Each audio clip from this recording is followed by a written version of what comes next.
চাকরির মন্দার বাজারে ক্যাম্পাস ইন্টারভিউ হয়নি রাহুলদের ফাইনাল ইয়ারে। ফলে বিটেক পাশ করে প্রায় 1.5 বছর বসে থাকতে হয়েছে ওকে। সে এক বিচ্ছিরি চাপ তখন।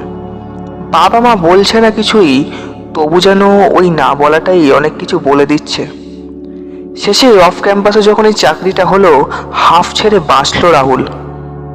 বেশ নামকরা গ্রুপ, ট্রেনিং পিরিয়ডে থাকতে হবে প্রথম 1টা বছর, স্টার্টিং স্যালারিও মন্দ নয়, তার ওপর আবার থাকার ব্যবস্থাও দেবে।